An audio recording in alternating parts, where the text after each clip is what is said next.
চাহ খাই ল'ম, তাৰপিছত ইয়াৰ পৰা ব্লগ বনাব যাই আছোঁ। দুজন মোৰ লগত আছে কলেজ ওলামে ব্লগ বনোৱাৰ কাৰণে, তো চাই থাকিব লাষ্টলৈকে। খাই ল'ম, চাহ আছে, তাৰপিছত চিংৰা আহি আছে। চিংৰা মোৰ ব্লগটো লাইক কমেণ্ট আৰু শ্বেয়াৰ ছাবস্ক্ৰাইব কৰিব নাপাহৰিব দেই।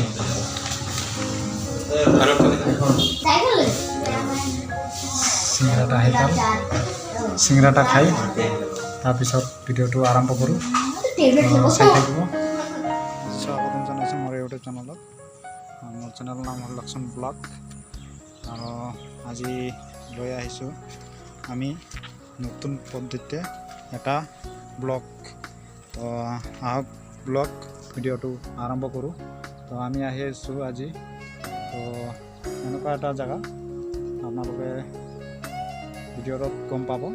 তো দেখাই আছোঁ, এইটো আপোনালোকে চাই থাকক কি গছ হয়। এইটো হয় চাহপাত। চাহপাতেৰে দি গছ কেনেকৈ তৈয়াৰী কৰে এইটো ফৰ্মুলা।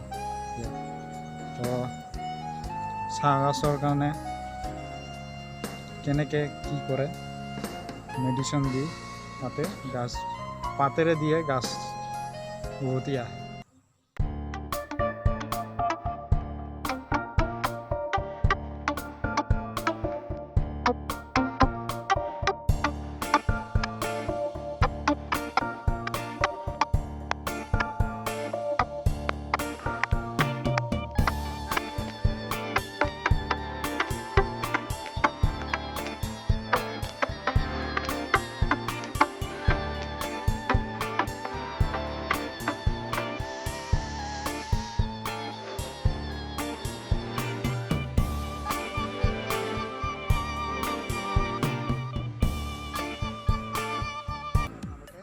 গছেৰ পাত দি গছ হ'ব পাৰে, গছেৰে পাতেৰে দি গছ উবি আহে।